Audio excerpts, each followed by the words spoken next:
Hello नमस्कार, मैं doctor Rajneesh Kumar आप सभी का एक बार फिर से हार्दिक स्वागत करता हूं।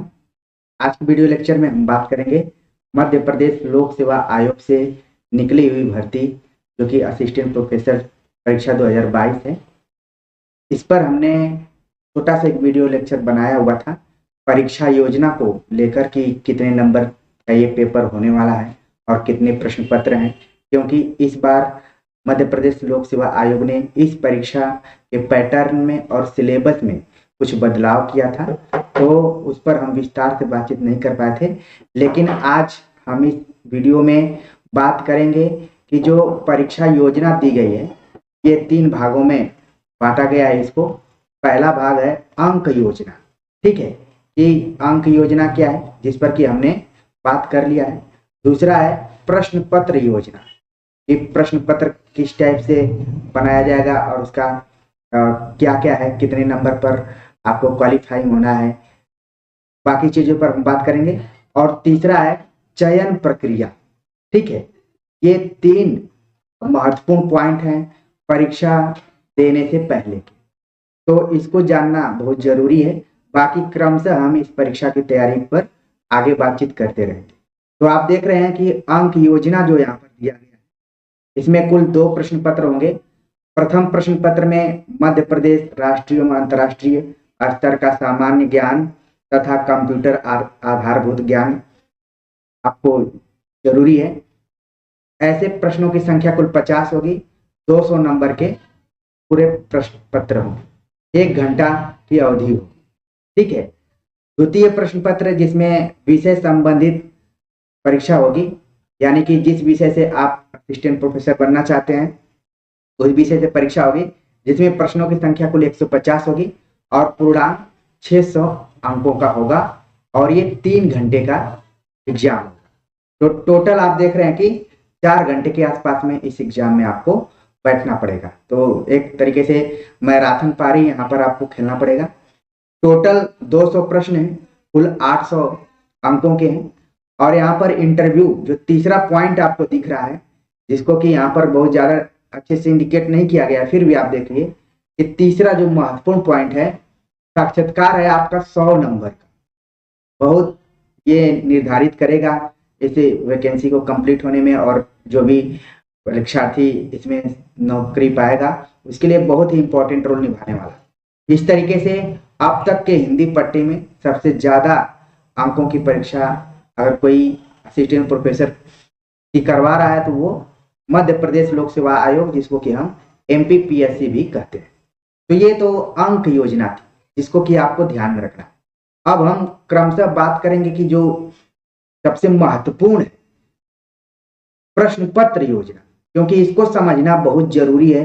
क्योंकि कई बार हम परीक्षा हॉल में भी विद्यार्थियों को कंफ्यूज होते हुए देखे हैं कि उनको पता ही नहीं रहता है कि इसमें माइनस मार्किंग है कि नहीं, क्वालिफाइंग नंबर कितने के हैं, और भी चीजें जो इंपॉर्टेंट हैं उस पर।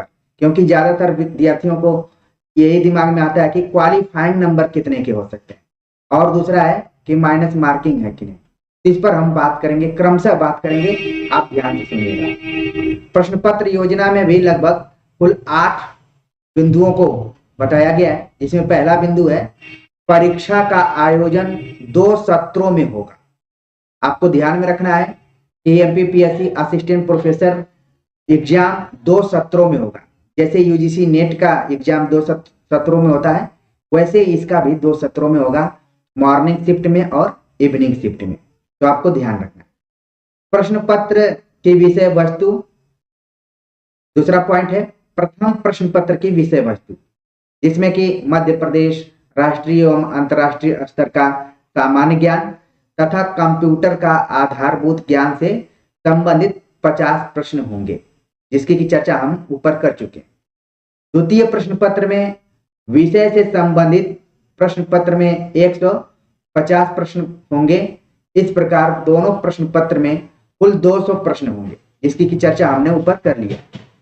और बताया जा रहा है कि प्रत्येक प्रश्न 4 अंकों का होगा।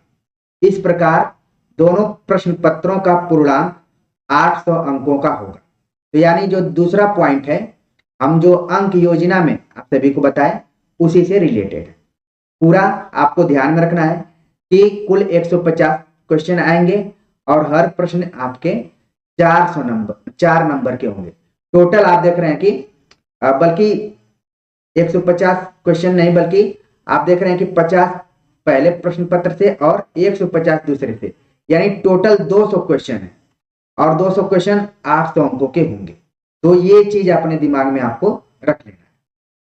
अब आगे हम बात करते हैं तीसरे पॉइंट पर। तीसरा पॉइंट है कि दोनों प्रश्न पत्र वस्तुनिष्ठ बहुविकल्पी प्रकार के होंगे। तो आपको ध्यान में रखना है कि एमसीक्यू आधारित प्रश्न पत्र होंगे आपके, ठीक है। प्रत्येक प्रश्न के उत्तर हेतु 4 विकल्प होंगे, ABCD करके 4 विकल्प होंगे। वैसे आप कई परीक्षाओं में देखते होंगे, खासतौर से CGPSC की जब हमने परीक्षा दी थी तो उसमें कुल 5 ऑप्शन हुआ करते थे और जो 5वां ऑप्शन था ई, इनमें से कोई नहीं, ये वाला ऑप्शन इसमें फिक्स था। लेकिन यहाँ पर MPPSC ने पहले से ही क्लियर कर दिया है कि जो बहुविकल्पी पेपर होगा वो 4 विकल्पों पर आधारित होगा। अभ्यर्थी को उक्त विकल्पों में से केवल एक सही विकल्प का ही चयन करना होगा। अभ्यर्थी द्वारा एक से अधिक विकल्पों का चयन करने पर उत्तर निरस्त कर दिया जाएगा।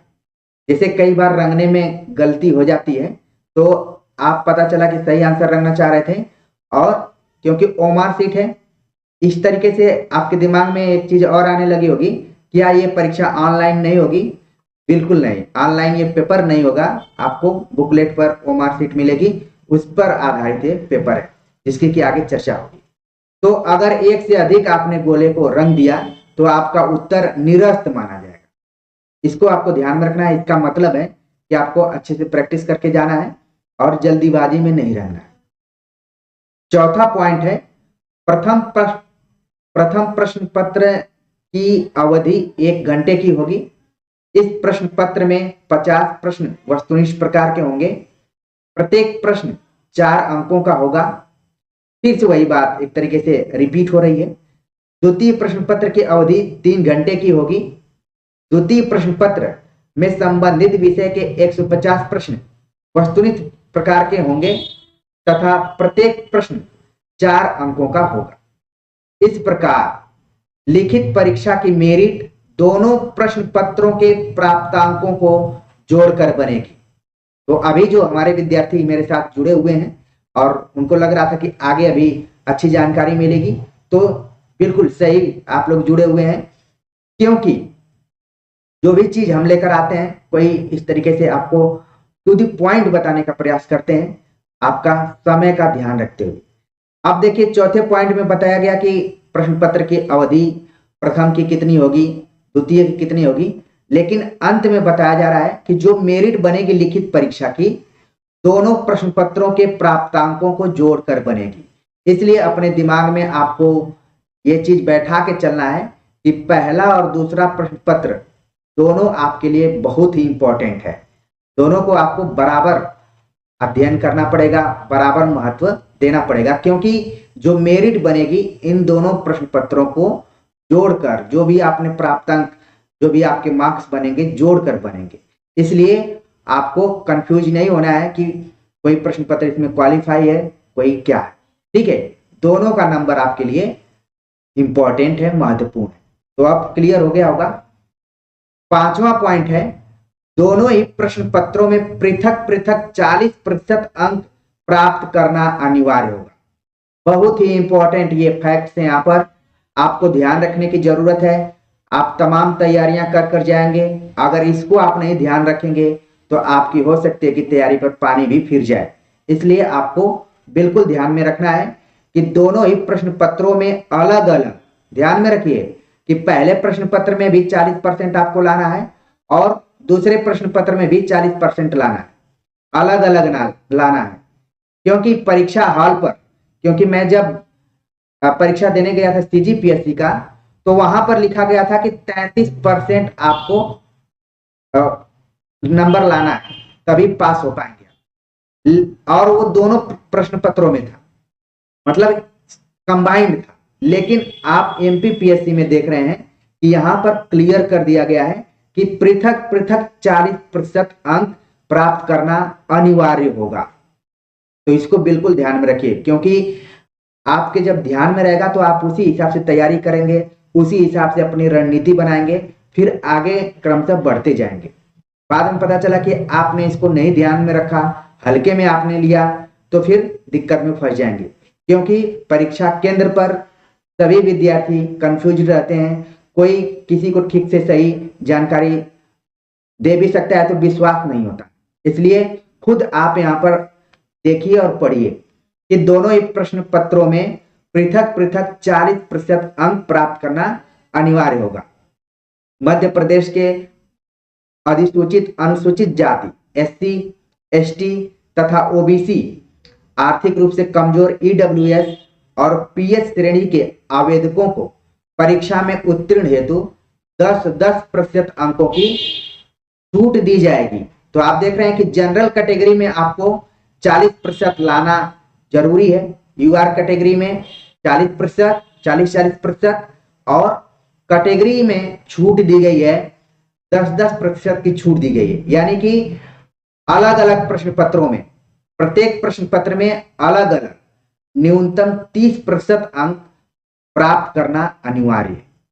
तो ये जो 5वां पॉइंट है आपके लिए इस परीक्षा के दृष्टिकोण से बहुत ही इंपॉर्टेंट पॉइंट है, बिल्कुल ध्यान में रखकर जाइए। यदि आप जनरल कैटेगरी से संबंध रखते हैं तो आपको दोनों प्रश्न पत्र में अलग अलग, ध्यान रखिए, अलग अलग 40% लाना है। अगर आप मध्य प्रदेश में कैटेगरी में आते हैं, आरक्षण में आते हैं, तो आपको आरक्षण वाइज बल्कि सब में 30% ही लाना है। यानी सभी आरक्षणधारियों को सेम 10% कम दिया गया है जनरल कैटेगरी। तो ये पॉइंट उम्मीद है कि पूरा आपको समझ में आ गया होगा। अब आपको कमेंट्स करने की जरूरत बिल्कुल नहीं होगी। छठा पॉइंट यहां पर दिया गया है, भाषा संबंधी प्रश्न पत्रों को छोड़कर समस्त प्रश्न पत्र हिंदी एवं अंग्रेजी भाषा में होंगे। यानी कि भाषा संबंधी प्रश्न पत्र, मान लीजिए हिंदी हो गया, ठीक है, संस्कृत हो गया, ये सब क्या है, इनको छोड़कर सभी प्रश्न पत्र हिंदी और अंग्रेजी भाषा दोनों में होंगे। यानी कि अगर आप हिंदी भाषा, हिंदी विषय से देने जा रहे हैं तो आपका प्रश्न पत्र निश्चित तरीके से हिंदी में होगा, ठीक है। और बाकी जो आपका फर्स्ट पेपर होगा वो हिंदी और इंग्लिश दोनों में होगा, ठीक है ना। तो इस चीज को आपको ध्यान में रखना है। बाकी अगर कोई सोशल साइंस का है, साइंस का है, तो उनका पेपर हिंदी और अंग्रेजी दोनों में होगा। तो यहाँ पर मीडियम भी बता दिया गया है। आगे बात करें तो अगला पॉइंट है कि परीक्षा परिणाम के साथ ही अभिलेख प्रेषण हेतु अंतिम तिथि निर्धारित कर परीक्षा में प्रावधिक सफल अभ्यर्थियों से उनकी अर्हता से संबंधित सभी अभिलेख प्राप्त किए जाएंगे तथा केवल उन्हीं अभ्यर्थियों को साक्षात्कार हेतु आमंत्रित किया जाएगा जो अभिलेखों की सूक्ष्म जांच उपरांत अहर पाए जाएंगे। अंतिम निर्धारित तिथि पश्चात आयोग द्वारा अभिलेख स्वीकार्य नहीं किए जाएंगे। तो जो भी विद्यार्थी अभी MPPSC का फॉर्म अप्लाई कर रहे हैं वो अभी पूरे अपने अभिलेखों के यानी कि प्रमाण पत्रों को ठीक से जांच कर लें। जब आप परीक्षा देकर आएंगे या परीक्षा परिणाम के बाद वेबसाइट पर आपको एक बार फिर से अभिलेख अपलोड करने के लिए कहा जाएगा और उसकी जांच की जाएगी। जांच करने के बाद जिन भी विद्यार्थियों के अभिलेख सही पाए जाएंगे उन्हीं को इंटरव्यू के लिए कॉल किया जाएगा। अब बात आई इंटरव्यू की। तो इंटरव्यू यानी साक्षात्कार 100 अंकों का होगा। साक्षात्कार हेतु कोई न्यूनतम उत्तीर्णांक निर्धारित नहीं, यानी कि आपका जो इंटरव्यू होगा उसमें साक्षात्कार में कोई अंतिम नंबर यानी कि न्यूनतम नंबर निर्धारित नहीं किया गया कि कितना दिया जाएगा। क्योंकि जब आप यूपी हायर एजुकेशन का इंटरव्यू देखेंगे तो वहां पर निर्धारित किया गया कि 40% से लेकर 90% तक नंबर दिए जा सकते हैं, यानी कि 12 नंबर और 27 नंबर तक लोगों को मिल जाते हैं। 30 में मैं बात बता रहा हूं। लेकिन MPPSC ने ये क्लियर कर दिया है कि इंटरव्यू तो 100 नंबर का होगा, लेकिन इसमें कोई न्यूनतम उत्तीर्णांक यानी क्वालिफाइंग जैसे ऊपर प्रश्न पत्रों में दिया है उस टाइप से नहीं है कि आप इतना पाएंगे तभी आप पास होंगे। आप अगर रिटेन में बहुत अच्छा नंबर ला रहे हैं तो इंटरव्यू में 10 नंबर लाकर भी बहुत अच्छा आप कर सकते हैं, आपका चयन हो सकता है। तो इसलिए इसमें कोई अंतिम अंक निर्धारित नहीं किया गया है, मतलब न्यूनतम अंक निर्धारित नहीं किया गया। तो ये चीज आपको समझ में आ गई होगी। अब हम चलते हैं तीसरा जो महत्वपूर्ण बिंदु था कि चयन प्रक्रिया कैसे होगी। अभी तक तो परीक्षा और इंटरव्यू के बारे में बताया गया कि चयन प्रक्रिया के प्रथम चरण में संबंधित प्रश्न पत्र की ऑफलाइन पद्धति ओमार सीट आधारित परीक्षा ऑफलाइन परीक्षा का आयोजन किया जाएगा। जब हम तमाम परीक्षाओं को ऑनलाइन दे रहे हैं उसी बीच एमपीपीएससी ने यहाँ पर यह क्लियर कर दिया है कि आपका पेपर ओमार सीट पर आधारित होगा, सीबीटी मोड पर नहीं होगा, ऑफलाइन पद्धति पर होगा। परीक्षा उपरांत परीक्षा में पूछे गए प्रश्नों की प्राविधिक उत्तर कुंजी तैयार कर आयोग की वेबसाइट पर प्रकाशित कर दिया जाएगा। 7 दिन की अवधि में आपत्तियां प्राप्त की जाएंगी। यानी कि आपका जब पेपर होगा तो पेपर होने के बाद वेबसाइट पर आपको आंसर की जारी कर दी जाएगी और 1 सप्ताह का मौका दिया जाएगा कि आप किसी भी प्रश्न के उत्तर को लेकर असंतुष्ट हैं तो आप आपत्ति कर सकते हैं। इस अवधि के पश्चात किसी भी प्रकार का अभ्यावेदन पर विचार नहीं किया जाएगा और कोई पत्राचार भी नहीं किया जाएगा। आपत्ति हेतु दिया गया शुल्क किसी भी स्थिति में वापस नहीं किया जाएगा। यानी अगर आप किसी प्रश्न के उत्तर को लेकर असंतुष्ट हैं, आपत्ति करते हैं, तो आपको शुल्क निर्धारित शुल्क भी देना पड़ेगा और वो किसी भी स्थिति में वापस नहीं किया जाएगा, चाहे आपका आंसर जो भी दावा आप पेश कर रहे हैं सही हो गलत हो। एक बार आप शुल्क जमा कर दिए तो वो हमेशा के लिए जमा हो गया। प्राप्त आपत्तियों पर आयोग द्वारा गठित विषय विशेषज्ञ समिति द्वारा आपत्तियों पर विचार कर कार्यवाही की जाएगी। तो ये हर परीक्षा में लगभग होता है, ठीक है। इसमें भी 2-3 पॉइंट दिया गया है कि ऐसे प्रश्न जिनका प्राविधिक कुंजी में दिए गए विकल्पों में से गलत उत्तर दिया गया है और विकल्पों में अन्य विकल्प सही हैं, तब प्राविधिक कुंजी को संशोधित किया जाएगा। प्रश्न पत्र में अनुवाद की भाषा में भिन्नता की स्थिति में केवल हिंदी अनुवाद ही मान्य होगा। मुझे देखकर काफी अच्छा लगा कि तमाम परीक्षाओं में आपने देखा होगा कि अंग्रेजी अनुवाद को प्राथमिकता दी जाती है कि अंग्रेजी अनुवाद ही माना जाएगा। लेकिन एमपीपीएससी ने पहली बार इस तरीके से मेरे नजर में आया है कि अगर भाषा अनुवाद की कोई भिन्नता दिखाई दे रही है, गलती दिखाई दे रही है, तो उसमें हिंदी अनुवाद ही मान्य होगा। केवल द्विभाषी प्रश्न पत्रों पर यह लागू होगा जो हिंदी और अंग्रेजी में होगा। तो यानी यहां पर हिंदी को थोड़ा सा अंग्रेजी की अपेक्षा महत्व दिया गया। आगे लिखा गया कि ऐसे प्रश्न जिसका दिए गए विकल्पों में से एक से अधिक सही उत्तर हैं, सभी सही उत्तरों को मान्य किया जाएगा।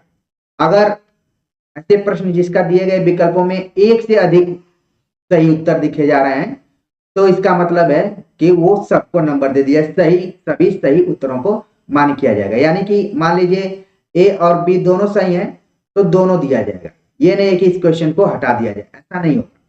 दोनों को दिया जाएगा और जो इसके अंतर्गत आ जाएगा सब हो जाएगा, ठीक है। आगे लिखा गया कि ऐसे प्रश्न जिसका दिए गए विकल्पों में एक भी सही उत्तर न हो, प्रश्न को प्रश्न पत्र से विलोपित किया जाएगा। मान लीजिए क्वेश्चन पेपर बनाते समय एक्सपर्ट्स ने कुछ ज्यादा गलती कर दी है और उत्तर कोई सही नहीं आ रहा है वहां पर, तो फिर उस प्रश्न को ही पूरा हटा दिया जाएगा, विलोपित कर दिया जाएगा, हटा दिया जाएगा। 5वां पॉइंट है कि विषय विशेषज्ञ समिति द्वारा समस्त अभ्यावेदनों पर विचार करने के बाद अंतिम उत्तर कुंजी बनाई जाए। यानी कि फाइनल आंसर की भी आएगी और वेबसाइट पर इसको प्रकाशित किया जाएगा। अंतिम उत्तर कुंजी के प्रकाशन के पश्चात अभ्यर्थियों के कोई भी आपत्ति पत्र व्यवहार मान्य नहीं किया जाएगा। विषय विशेषज्ञ समिति का निर्णय अंतिम होगा। आगे लिखा है, उपरोक्त समिति द्वारा विलोपित किए गए प्रश्नों को छोड़कर शेष प्रश्नों के आधार पर अंतिम उत्तर कुंजी के अनुसार अभ्यर्थियों का मूल्यांकन कर परिणाम घोषित किया जाएगा। फाइनल आंसर की के अनुसार परिणाम होगा और जो प्रश्न हटा दिए गए हैं उनको छोड़ दिया जाएगा, उनको नहीं जोड़ा जाएगा।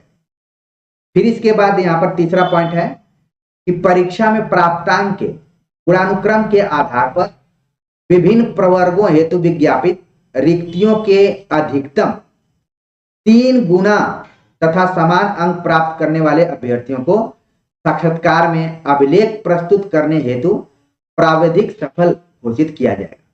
प्रोविजनल तरीके से 3 गुना अभ्यर्थियों को बुलाया जाएगा और अगर 3 गुना से आपको ज्यादा, कई बार क्या होता है कि एक ही नंबर पर 3, 4, 5, 6 लोग इस तरीके से होते हैं तो सबको बुलाया जाएगा। यहाँ पर लिखा गया 3 गुना तथा समान अंक प्राप्त करने वाले अभ्यर्थियों को बुलाया जाएगा साक्षात्कार के लिए। उनका जो भी प्रमाण दस्तावेज है तो प्रस्तुत करने के लिए मौका दिया जाएगा। साक्षात्कार में अनुपस्थित रहने वाले अभ्यर्थियों को चयन के लिए अनर्ह माना जाएगा, अयोग्य माना जाएगा। अगर मान लीजिए कोई अभ्यर्थी साक्षात्कार में अनुपस्थित रह गया तो फिर उसका काम तमाम हो गया, वो दावा नहीं पेश करेगा, उसको अयोग्य माना जाएगा। साक्षात्कार के लिए आवेदकों को बुलाने के संबंध में आयोग का निर्णय अंतिम होगा, यानी कि जिसे भी इंटरव्यू के लिए आयोग बुलाएगा उसी का निर्णय अंतिम होगा। ये कोई नहीं दावा पेश करेगा कि फला को बुला दिया मुझे नहीं बुलाया, इस टाइप से होगा। यानी ऊपर तो पूरी क्राइटेरिया बताई गई है कि फॉलो किया जाएगा। तो साक्षात्कार के लिए आवेदकों को बुलाने के संबंध में आयोग का निर्णय अंतिम होगा। यह निर्णय आयोग की वेबसाइट पर उपलब्ध होगा। वेबसाइट आप लोगों को लगातार देखते रहना है। अभ्यर्थी समय समय पर आयोग की वेबसाइट का अवलोकन करते रहे। आगे बताया गया कि विज्ञापन की कंडिका 7 चयन प्रक्रिया के अनुसार अभ्यर्थी मध्य प्रदेश के शासकीय महाविद्यालयों में सहायक प्राध्यापक का कार्य अतिथि विद्वान के रूप में किया है तो उनके द्वारा अतिथि विद्वान के रूप में किए गए कार्य के आधार पर विभाग द्वारा निर्धारित मापदंड के अनुसार प्राप्त वरीयता अंक के योग के गुणानुक्रम के आधार पर होगा। जैसा कि आप जानते हैं कि मध्य प्रदेश लोक सेवा आयोग से जो भी असिस्टेंट प्रोफेसर की वैकेंसी आई हुई है, इसमें वहाँ के गेस्ट टीचर हैं या फिर और एडहॉक टीचर हैं या अतिथि विद्वान हैं, उनको भी इसमें उनके जो भी अनुभव का नंबर है वो जोड़ा जाता है। और यही उन युवा जो आवेदक हैं या अभ्यर्थी हैं, यहीं पर वो मुकाबला में पीछे हो जाते हैं। तो देखा जाए तो अतिथि विद्वानों के साथ उनके एक्सपीरियंस को जोड़कर एक तरीके से अच्छा भी है, लेकिन अगर युवा आवेदक हैं, युवा का मतलब इस भर्ती में पहली दूसरी बार बैठ रहे हैं और कहीं नहीं पढ़ा रहे हैं, तो उनको और मेहनत करने की जरूरत है। क्योंकि जहां तक मुझे याद है कि 20 नंबर के अनुभव अंक शामिल हैं। ठीक है, जब मैंने भी एग्जाम दिया हुआ था तो मैं तो युवा आवेदकों में था और जो कट ऑफ गई थी उसे 4 अंक मैं लिखित परीक्षा में ही पीछे रह गया था।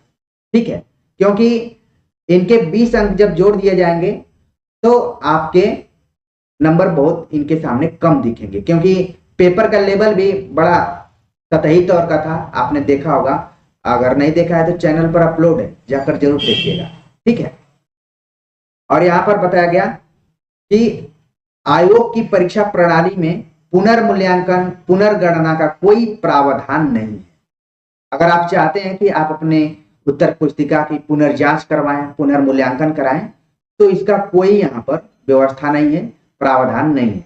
इस विषय में प्राप्त अभ्यादनों पर कोई कार्यवाही नहीं की जाएगी। ठीक है, तो ये चीज आपको ध्यान में रखना है। जहां तक मुझे याद है कि जो उस समय 400 अंकों की परीक्षा हुई थी तो मेरे 384 नंबर थे और शायद कट ऑफ इसकी 388 गई थी। ठीक है, तो आप देख रहे हैं कि कोई कितना लाएगा व्यक्ति। आप देख रहे हैं कि 384 नंबर भी 400 में कम नहीं होते, लेकिन अतिथि शिक्षकों के इसमें 20 नंबर जुड़ गए थे तो मेरिट भग गई थी, बहुत तेजी से ऊपर चढ़ गई थी। तो एक चीज आपको ध्यान रखना है उन विद्यार्थियों के लिए जो कि अभी इस परीक्षा में पहली बार बैठ रहे हैं। इससे आपको हतोत्साहित नहीं होना है, बल्कि इसको पॉजिटिव रूप में लेना। और वहीं अतिथि शिक्षकों के लिए भी जो कई सालों से पढ़ा रहे हैं, क्योंकि उनका मुकाबला एक युवा पीढ़ी से होने जा रही है। क्योंकि आप जब परीक्षा देने जाते हैं तो आपको हर उम्र के लोग वहां पर दिखते हैं। कईयों को तो देखकर दया भी आती है कि इस बार भगवान करे इनका हो जाए, इस टाइप से भी फीलिंग आती है। लेकिन इसमें आपको अपना पेपर खराब नहीं करना है, क्योंकि ये कंपटीशन है। ठीक है, तो उम्मीद है कि पूरी परीक्षा योजना को आप सभी समझ गए होंगे, क्योंकि परीक्षा से पहले इसको जानना बहुत जरूरी था। इसीलिए मैंने गंभीरता के साथ आप लोगों के सामने प्रस्तुत किया है, एक एक पॉइंट को बताने का प्रयास किया है, जिससे कि आपको चीजें कंफ्यूज ना हो, कंफ्यूजन में ना हो, बार बार परेशान ना हो। तो उम्मीद है कि क्लियर हो गया। अब आप इसी हिसाब से तैयारी करेंगे। आगे के वीडियो लेक्चर में हम हिंदी के पाठ्यक्रम पर बातचीत करेंगे, क्योंकि इसके पाठ्यक्रम में भी बदलाव हुआ है।